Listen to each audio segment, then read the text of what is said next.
Magnesium is crucial for over 300 processes in your body, from energy production and muscle recovery to sleep quality and stress response. Yet most Americans don't get enough. In fact, in a peer-reviewed clinical trial published in the Journal of the American College of Nutrition, more than 75% of participants showed suboptimal magnesium levels before the study even began. Those who took Jigsaw Mag SRT, a time-release magnesium malate tablet, saw magnesium rise 30% over 90 days, and deficiency symptoms dropped by 63%. Remarkable results backed by real science. And for sleep and recovery, Jigsaw Mag Soothes delivers. In a 4-week clinical trial tracked with Oura Ring data, participants saw a 17% improvement in sleep quality, felt 34% less stressed, and rated their satisfaction 85 out of 100. 82% said they'd buy it again. 2 supplements, 2 clinical trials, 1 company that does the research. Jigsaw Health.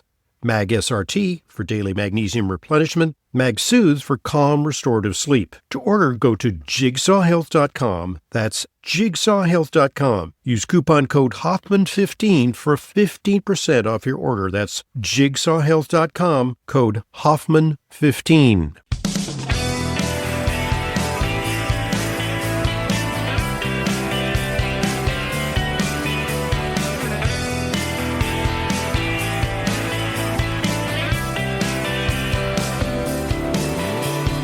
Welcome to today's Intelligent Medicine Podcast. I'm your host, Dr. Ronald Hoffman. Today, it's Q&A with Leyla. And I have to say that I really enjoy Q&A with Leyla. It kind of gives my week a lift whenever I get an opportunity to field your questions with the capable assistance of Leyla Muden, who's our nutritionist in residence. And together, we endeavor to give you news that you can use on the health front. So how you doing, Leyla? Okay, Dr. Hoffman, how are you? Very well, thank you. Yeah, I like this time of the week, too. Indeed. Yeah, it's fun. And I think what really makes it is the thought-provoking questions that we get from our listeners. And, sometimes, I have to, when I do my regular radio program, by the way, we take questions on the radio program, is 877-726-8255 is the number to call for that radio program. That's another way to reach us. You get to email questions to questions@drhoffman.net. I have to sort of think up what is it that might interest people. But that's kind of a blind endeavor because I try to read your minds, get a sense of what might be useful information for you. But then when you participate and you send us a question or a comment, well, that helps focus our conversation on areas precisely that are of interest to you. So we appreciate that. We also would like, and I just want to emphasize this, health professionals listen to us, people who are experienced in various areas. If something that we say resonates for you, or if you can provide us with some additional background on an issue that we may have touched upon, or even if we make a mistake, we're happy to hear from you. So questions@drhoffman.net. And we appreciate that opportunity to have a conversation with you. So, I certainly do. Great. So we're going to take questions momentarily, but this week marks a milestone, which is the bankruptcy of 23andMe. 23andMe is that genetic testing service. I think tens of millions of Americans have participated in that, either that or Ancestry.com. 23andMe, more with a health emphasis, Ancestry.com, with a little more emphasis on where are you from. People are interested in their origins, maybe linking you with some long-lost relatives. I haven't got past, this one is your third cousin. It's not that interesting. I never took the test. I never took it. Yeah. And what was the reason you never took the test? Did you have a specific? What were they going to do with my DNA? Yeah. So, in other words, you had a concern. I'm one of those people. You had a concern. I'm one of those people. Yeah. Share the DNA.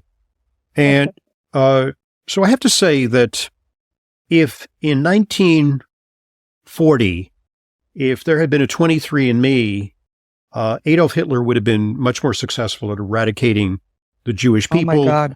and the oh my goodness. Gypsy population and Yes. whoever else he wanted to target, because he would have had a database that would have, you can base it on, birth records. You can base it on external characteristics, like who's circumcised or, who, quote, looks Jewish. That works only to some extent, but genetic information can really nail that down.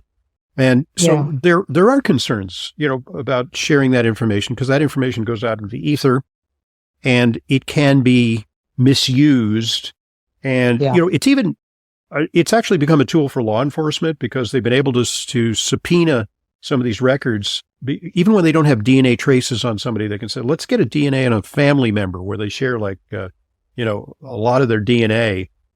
And then they can actually use that sometimes to track down a criminal. So not that we are all potential criminals, but, say a tyrannical regime emerges at some point in the future. You never know. Would that be advantageous?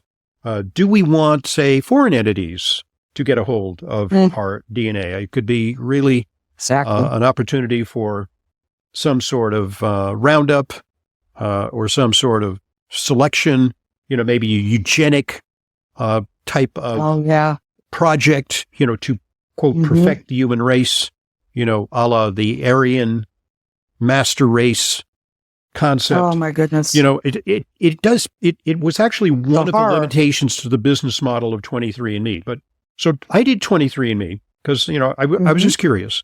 And what 23andMe put out was that it was going to offer people news they can use about their health. But it became more of kind of a parlor game, because it gave me information like, you have a greater likelihood of going bald. Well, I look in the mirror and they're dead wrong.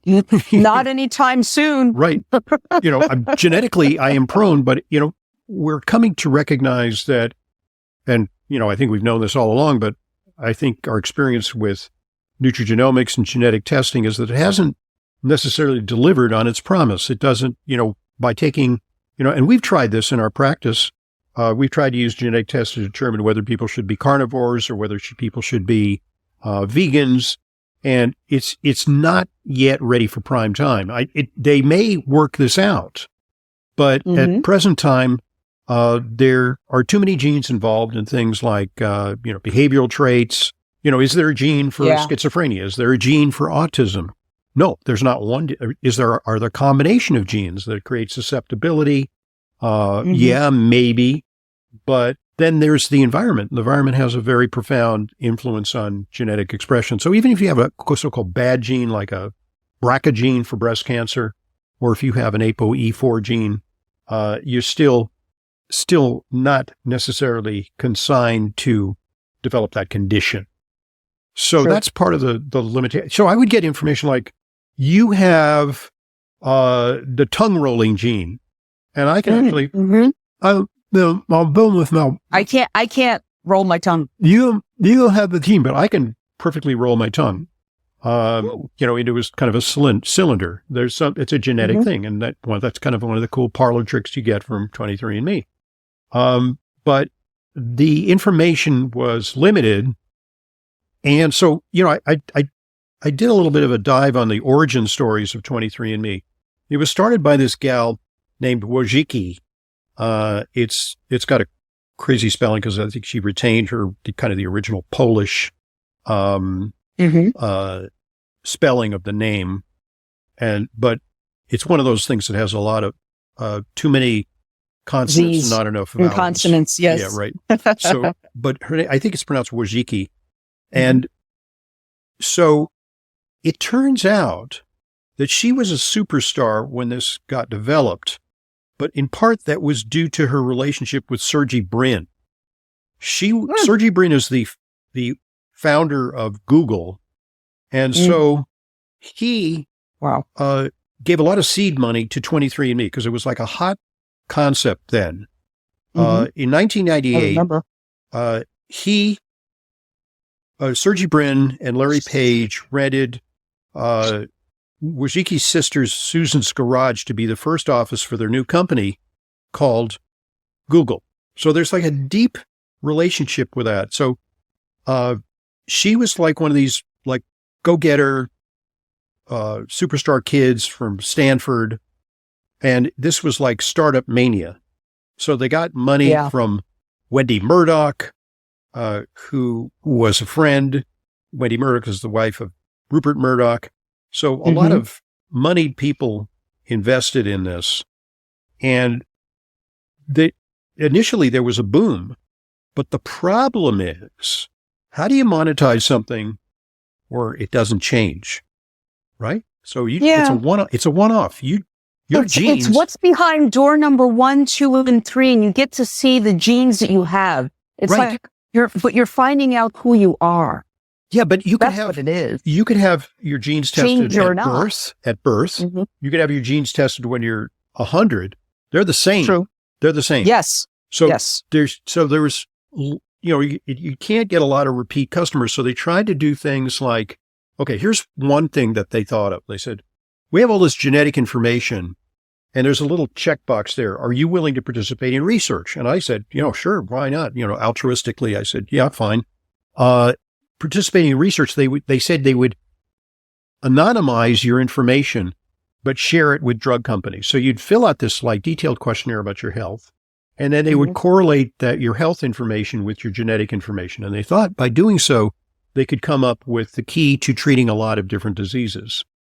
Well, initially the drug companies were interested. I think they had some kind of relationship with one of the big drug companies, and there was a collaboration, and the idea was to develop drugs based on genetic SNPs.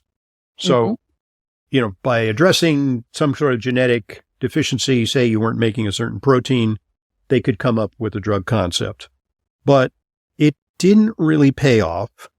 By the way, this was a high-flying society gal who ran this. She, at one point, she was dating A-Rod. She was dating Alex Rodriguez, the former Texas Ranger and Yankee star, home run hitter. And she went to the Met Gala in 2016. They kind of traveled in those circles. It's gone bust. And so, this kind of echoes a line it's a famous line. I think it's from F. Scott Fitzgerald, one of his novels. It's like somebody asks a guy, how did you go bankrupt? And the answer is slowly, then suddenly. And that's kind of what happened to 23andMe. It was going downhill over the past couple of years, and they kept trying to figure out ways to make it work. Yeah. But now it's bankrupt. So the data is still there. So maybe there's going to be some sort of salvage operation to take the data that they have and do something with it. And, there's some value in that. But there's not a lot of value in the furniture there, and the business model is dead. Yeah. And it kind of shows that there was this, there was sort of a gold rush attitude about genetic testing. Yes, and I remember. We did it. Yeah. We did quite a lot. But the bloom is off the rose a little bit on that. I think there's going to be potential for genetic testing to reveal a lot, and certainly maybe lead to drug development. But you see what happens here, it's cautionary tale. It is. Because what happens to all that data? Is it going to go to the highest bidder? Right. What kind of greed are we talking about? What kind of opportunists are out there? And there are many. Yeah. And that was another limitation to the business model, is that there's a certain segment of the population like you. I don't know, maybe I don't have good boundaries or something. I go like, oh yeah, I'll do this, fine. Then I don't think about the potential implications. And you're like, you said, well, hey, I don't do social media. That should tell everybody something. Yeah. Well, you're a little bit of an outlier, so that's true. Yeah. Yeah. But I think there are people who have concerns, and that limited the universal applicability to this, and it limited the market for this service. Yeah,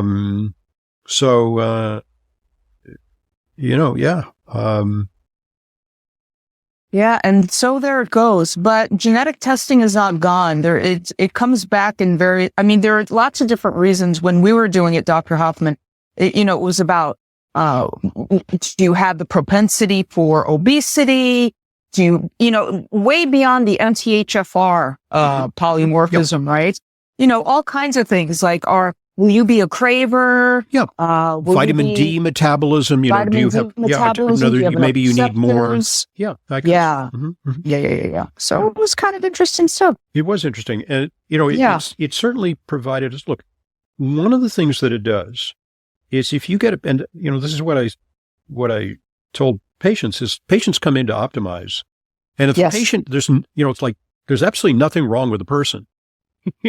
Maybe, you could look at cholesterol, but how many, it's limited what you can see from a blood test. But the promise of this is to look at people's genes and say, oh, you better be careful because you seem to have a bunch of genes that are, even though now it's not evident, could put you at risk for cardiovascular disease, or some genes that put you at risk for Alzheimer's, or put you at risk for diabetes, or et cetera, et cetera, et cetera. Then you can say to that person, wow, be careful. Let's do all the things we can from a lifestyle standpoint to prevent these things from coming down the pike. That's the promise of genetic testing when done right, but it's still a little too early. Yeah. So stay tuned. But meanwhile, 23andMe. Yeah. So the future is kind of unwritten on that, but stay tuned. Yep. Interesting stuff. Speaking of stay tuned. Yeah. Stay tuned for an announcement from one of our sponsors. We'll get that out of the way. Yes. Before we begin to address your questions. Questions come to questions@drhoffman.net. Let's hear it.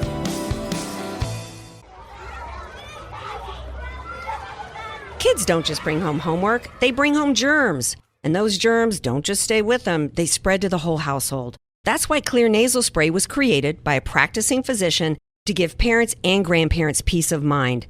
You may not think about it, but your nose is filtering out a semi-truck full of air every single day. Clear isn't just another spray. It creates an additional layer of protection in your nose that blocks bacteria and viruses before they can even take hold. Yes, even that virus. Supporting your body's defenses right where germs first try to enter. Clear is a hygiene product recommended for daily use, drug-free, non-drowsy, and safe for all ages. Just a quick spray in the morning and evening helps you cleanse your nose. Don't just hope for protection, create it. Get Clear Nasal Spray, your daily defense. Clear Nasal Spray is available at retailers nationwide and online. Check out Xlear.com for our special offers. That's Xlear.com. Thanks for listening, and thanks for supporting our sponsors. They, of course, are what make television medicine a continuing free resource to you.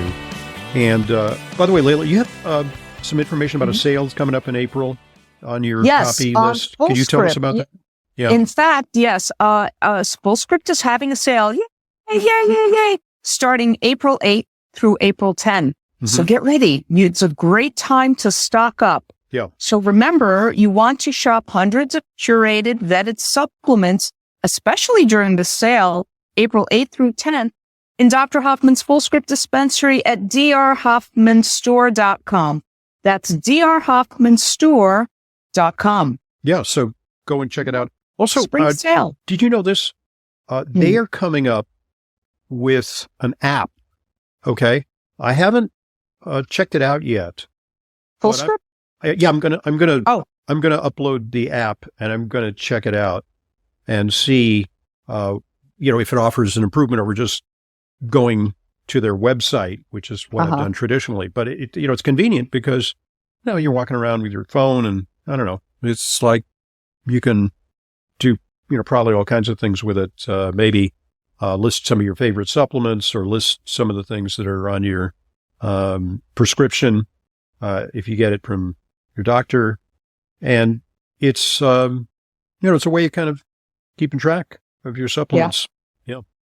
It's a great idea. And you can I like the reminder emails. Okay. Yeah, and I will even have Fullscript remind me that, I have to restock this or restock that. I like that because it will trigger my memory, and there are only so many lists I want to make, and there it is, and then I could just log on and order, my next shipment. Yeah. I'm about to make my vitamins tonight, and I find it kind of an enjoyable ritual. Is what I do is I make it for a week, Mm-hmm. and I'll make 14 little. I have like little containers. You can buy them, or we give them out to patients sometimes. Mm-hmm. And so I sit there and, I'll put on like the radio, listen to a radio show, or listen to a podcast, or I'll watch cable news and, or an old movie even. And, Mm-hmm. I find it kind of an enjoyable thing to do. It's just sort of like occupational therapy, like when, Yeah. when you're like really old and they put you into, like an occupational therapy and you Yes. sort things, Mm-hmm. You go through the motions of things. Yeah. it's And the other nice thing is you've kind of, gotten yourself set up for the whole week, which is great. yeah. So that's it. There's no impediment, because but with all the things I take, if I had to like put it together every time, it'd be like, oh my God, I'm not up for this. So I just reach for a container that I pre-made, a few days before, and then I take it. Okay, enough said. Let's get into questions. Question@drhoffman.net. That's what this Q&A with Leyla is usually about. Yeah. So let's hear it. We've got one from Robert. Robert wants to know, and we've gotten this question a long time ago. Robert is interested, Dr. Hoffman, in your knowledge, your thoughts on methylene blue. Well, methylene blue is all the rage. It is. In fact, it's even something that RFK Jr. takes, but I'm not sure he's the arbiter of, what you necessarily want to take. So this is something that's really gone viral. Yeah. And it's kind of paradoxical, because people who are health conscious these days are trying to get the artificial dyes out of food, but they're happy to take what is essentially a dye and add it to their drinking water and slug it down, So originally, methylene blue was something that I got acquainted with in junior high school.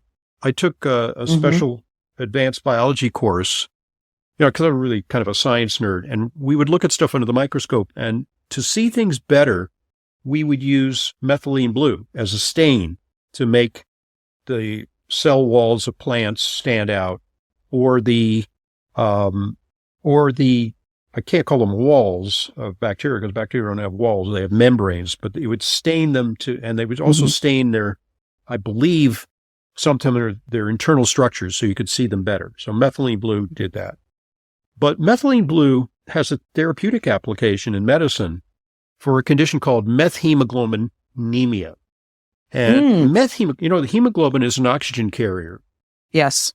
And when you have methemoglobinemia, you're not able to grab onto oxygen. And a hallmark of methemoglobinemia is you turn blue. You become cyanotic. Yeah. Now, that's before you take the curative, which is methylene blue. And paradoxically, the methylene blue turns you back to a normal color. Yeah. Okay. No longer blue. You're no longer cyanotic, because it has to do with something called the redox system. And I cannot, or nor do I wish to go into a deep expose of what that's all about, except it has to do with the state of iron. And iron is a component of hemoglobin. So let's say methylene blue restores the ability of iron in your hemoglobin to allow hemoglobin to be an oxygen carrier. Let's put it that way, okay? Just to kind of oversimplify. Yeah. But it's also been used to treat things like carbon monoxide, maybe cyanide poisoning. Not so much carbon monoxide. And I looked up cyanide. I mean, it would make sense for carbon monoxide.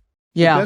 The best treatment for carbon monoxide is to put you in a hyperbaric chamber and just 100% oxygen and just super oxygenate you, so that you overcome the binding of the cyanide to your your hemoglobin.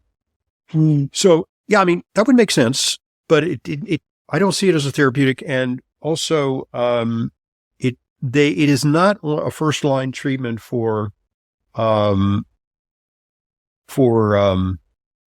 carbon monoxide or cyanide poisoning. Okay. Now there is there's studies on this. In terms of pain, there's some studies. Yeah. There's studies that show it may be neuroprotective by bolstering mitochondrial function. Okay. Yeah.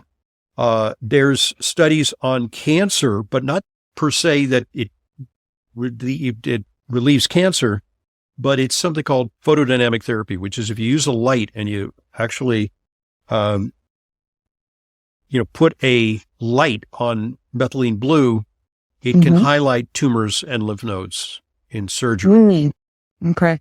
And then it also photodynamic therapy can selectively kill tumor cells because you energize the cells with a zap of light, and then it somehow, I don't know, it goes to the tumor, and then the tumor dies with all that energized methylene blue. I don't know, something about that. But just drinking methylene blue may not offer that same benefit.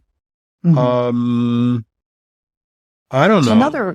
Another thing I'm reading here about methylene blue is it can increase the release of neurotransmitters in the brain, including dopamine and serotonin. Okay. And norepinephrine. And I have, since I go on social media, I take a hit for you.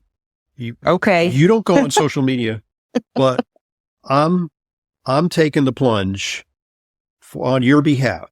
Okay. So I go on social media, I doom scroll, and it's a big time suck, but I find gems like this. Veronica on X, a post by Veronica on X. She writes, I don't know what her credentials are. She writes, there is no other supplement on the face of this earth that makes me feel so good and groovy so instantly as methylene blue. Wow. Just 15 milligrams a day of this blue clothing dye freaking reversed depression. She misspells reversed. I don't know. It didn't correct her spelling. It reversed her depression in 3 weeks in this study. Wow. And so she I don't know, she references a study. So I think the study was published in Biological Psychiatry. All right. It says found that daily methylene blue supplementation had potent antidepressant effects in those with severe depressive illness. That's encouraging. So she says, you've got to feel it, baby. I've been taking methylene blue daily for approximately 10 months now and noticed instant energy boost, feeling on top of the world, dancing and feeling joyful. Brain fog disappears immediately. Cognitive function through the roof. Heightened senses. Colors are more vivid, almost like seeing in 4K. Best pre-workout I've ever tried, and it's not even close. Feeling wholesome, happy, even on a very gloomy day, immediately after taking it. I keep it in my purse and take it with me everywhere. Make sure you have the cap on it real tight, because if it spills in your purse, you'll ruin your purse. So you got to throw it out. She says, run, don't walk. Yeah. And then she includes an abstract. She actually has an abstract. Control, you hear, but hey, I think she's referring to the same study that you talked about. It's a controlled trial of methylene blue in severe depressive illness. And what's the date of that? 1987. Oh, okay. So I am a little distrustful of studies that were done in 1987. And then, if something was so great in 1987, they do a lot of follow-up studies, and, it might be. That is 1987. It is. I'm looking at it. Okay. Yeah. And so what were you doing in 1987? I think Reagan was president or something. Let's see. 1987, I was 23. Yeah. What was I doing? I think I was in a rock and roll band or something. Okay. So that shows you how far removed this is from mainstream science and medicine. So I'm a little bit distrustful of it. What can I say? However, I mean, what are the downsides? It can actually make you turn blue, because too much of it is, like that silver craze. Silver makes you blue, and people can OD. I don't think there's that much of a downside on that. True. Methylene blue. I just don't see the distinctive upside. And it does say it may have some antimicrobial properties. Yes. Okay. Mm-hmm. And there was a study. But so too does chlorine. So too does chlorine. It's a toxic chemical. Don't take that. Yeah. Right? I mean, there's enough in our tap water, but you don't want more. Antiviral, anti-aging. Potent antioxidant effects, which can help, I suppose, with the anti-aging effect. Topical methylene blue application has been shown to manage psoriasis. Well, That's I interesting. don't know if you want to trade, like, have flaky white patches for, flaky blue patches. Yeah. Well, listen, and there's a thing. If you're taking an antidepressant medication, You it have to be can careful. cause- Serotonergic be syndrome. careful. Yeah. So it says. So it says. Right. Serotonin syndrome. So you don't want that. That could lead to spasms, anxiety, I agitation. wonder if this Veronica is taking an antidepressant and then she added the methylene blue, so she's really flying now. She got to be careful. Oh, that could be. Maybe. Who knows? It's plausible. Okay. Who knows? So, yeah, it might be something. Methylene blue. It might be something. Let's keep an eye on it. Okay. Let's keep an eye on We'll it. keep an eye on it. Hey, Yeah. listen. Robert, thank you for that. RFK Jr. is head of HHS. Maybe they'll look favorably on studies of methylene blue. Yeah. We may see some. Even if they're from 1987. Let's see if we can upgrade that. Yeah. Yeah. Let's see if there will be more study going forward. That will be interesting to see anyway. We'll keep our eyes on it. Absolutely. Thank you, Robert. I mean, Okay. I'm wearing these things for from the first time that I heard of one of these panacea things was when I think I was in high school or junior high school. It was like smoking banana. You would take banana peel and dry it and then smoke it. I've never heard that. You never heard? Well, No. see, by the time you were in high school, that already had been disproven. Oh, yeah. Wow. Okay. Okay. I remember I used to smoke cigarettes. Oh, me too. Yeah, absolutely. Yeah. I had a pretty good run, 3-4 years. Pall Malls. Oh. Yeah, Pall Malls. I smoked everything from Virginia Slims to Marlboro Lights to, Newport for a minute. Yeah. Because that's menthol, but I quit in 1992. You could almost tell people's majors by the type of cigarettes that they smoked. Like that. All right. All right. Good. Wait, I smoked Parliament, Virginia Slims, Merritts, Marlboro Lights. What was my major? First time out of college, not the second time to become a nutritionist. Well, the fact that you smoked Parliament suggests that you were a little bit more scientific, because Parliament's purported to cut the amount of nicotine and tar. Yeah. I did take a lot of cultural anthropology courses. I majored in anthropology. Tons. I thought that was just so cool. Yeah. And then, I left. Yep. That was the first time I went to college. Anyway. So, okay. Let's see here. We've got an email. Yeah, give us a preview of what we're going to talk about in part 2, because we divided our Oh my podcast gosh, into is it parts. time for part 2 already? Okay. Yep. Okay. Polycythemia caused by erythropoietin receptor mutation. Is there a better way of dealing with this condition than a monthly phlebotomy? Okay, very interesting. Whoa. Great. Okay. When we return, we have an answer to that question. I'm Dr. Ronald Hoffman, and questions@drhoffman.net gets you right into the doctor's office, where you have 2 health professionals at your disposal, and we'll tackle your questions. More to come in part 2. This is the Intelligent Medicine Podcast.